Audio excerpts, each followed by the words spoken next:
আজকে রাতের জন্য ছেড়ে দিল, আমার আজকে সম্মান গেল নিলামে।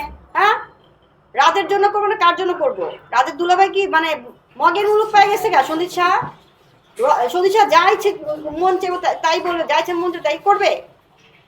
এত সস্তা কেন একটা মানুষের জীবনটাকে মনে করে সন্দীপ শাহ? একটা নারীর জীবন কি বস্তা পচা নাকি? মহিলাকে যেখানেই পাবেন আপনারা সাহায্য করবেন। আচ্ছা, আমি তো বলেছি যদি আমার কোনো অ্যাক্সিডেন্ট হয় সে দায়িত্ব শুধু আমার নিজের। আমি যদি আমাকে টেক কেয়ার করতে না জানি, কেউ কাউকে হেল্প করতে পারবে না। আপনারা যে ক্যামেরার সামনে বসে আছেন, ধরেন আজকে আপনারা বাইরে গেছেন, বাইরে আপনাদের একটা অ্যাক্সিডেন্ট হলো, সেটা কি আমরা আপনাদেরকে বাঁচায় রাখতে পারবো? অবশ্যই না। আপনার লাইফের দায়িত্ব শুধু আপনার নিজের। আপনি যদি নিজেকে হেল্প করেন, আপনাকে কেউ কিছু করতে পারবে না। আচ্ছা, আপনার নাকি প্রশাসনের অনেক ক্ষমতা, এটা কতটুকু সত্য? এটা কে বলছে আপনাকে? এই সোশ্যাল মিডিয়া বলতে এত পাওয়ার পায় কোথায়? এত পাওয়ার পায় কোথায় যে এইভাবে ওপেন এসে বলে? আচ্ছা, একটা বলি আমি, এখন দেশের অবস্থা ভালো না, দেশের সবাই কিন্তু নিজেকে হাইড করছে না। তো সেই জায়গায় আমি যদি এইভাবে কথা বলি, কারো কারো ক্ষমতায় না, আমি আমার ক্ষমতায় কথা বলি। আমি জানি আমাকে আমি কি করতে পারি, আমি কি বলতে পারি। আমার কাছে মনে হয় না আমি কারো কারো ভোগের পিছনে বেঁচে থাকি, বরঞ্চ আমার পেছনে আমার পেছনে মানুষ বেঁচে থাকে। যেরকম সন্দীপ শাহ বেঁচে আছে, সন্দীপ শাহ শাশুড়ি বেঁচে আছে, ওরা মানে আমার রাজকে দিবই না। রাজ আমাকে কেন ভালোবাসে? রাজ ভালোবাসছে বলে রাজকে লুকায় রাখছে। আমি বলছি না, আমার মাথা গরম হয়ে গেল, আমি কারো চিনি না। রাগ করে কি কি করেছেন এখন পর্যন্ত? রাগ করে লাইফে অনেক কিছু করছি, যেগুলো আমার ক্ষতি হয়েছে আমি একবারও করছি। আমার অভ্যাস খারাপ। বলেন একটা সবচেয়ে স্মরণীয় ঘটনা বলেন যে রাগ করে এই কাজটা করেছি যা কেউ করেনি। সিরিয়াস কিছু করা হয়নি লাইফে এখনো।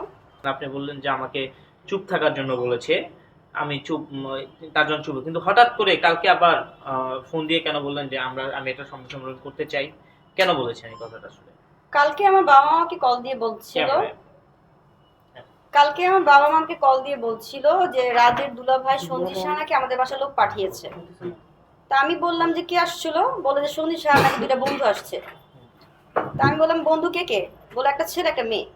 তো আমি বললাম ছেলে মেয়ে কি বলছিল তোমার ঈশা? সঞ্জিত শাহর ফ্রেন্ডরা বলছে তুমি এই বাসা থাকো কিনা। আমি বলছি যে না, আমরা নুপুরকে এই বাসা থেকে বের করে দিয়েছি। তারপর বলছিল যে নুপুর যে নিউজ করছে, এত নিউজ করছে, এটা তো আমাদের সম্মান যাচ্ছে, আপনাদেরও সম্মান যাচ্ছে। তো এইগুলো থেকে ওরা বিরত থাকতে বলেন। আর আপনারা কোর্টে আসেন, কোর্টে এসে আমাদের সাথে আপোষে আসেন। তো আমি তখন আব্বুরে বললাম যে আপোষ বলতে কি আপোষ? আমাদের আপোষই করতে সেটা করে যায় কেন? মামলা করছি বইলা কেন? মামলা যদি করেই থাকে তাহলে ওরা কেন আমাদের বাসা আসছে?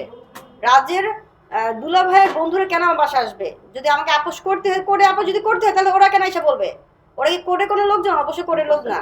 ওরা যারা আসছে তারা হয়েছে আপনার সন্দীপ শাহর ফ্রেন্ড। তো সন্দীপ শাহর ফ্রেন্ড কেন এসে বলবে আমার বাবা মাকে যে আমরা কোর্টে এসে আপোষ করবো? কি আপোষ করবে? এটা যে একটা প্ল্যানিং গল্প সাজাতে সন্দীপ শাহ, এটা কি বুঝতে পারতেছি না? অবশ্যই বুঝতে পারতেছি। আমার বাবাকে বলে যদি নুপুর নিউজ থেকে বিরত না হয়, তাহলে আমরা যদি কিছু করি, তাহলে কিন্তু আপনারা পরে কিছু বলতে পারবেন না, মানে মামলাটা আমরা কিছু করতে পারবেন না। কেন আমি বলবো না?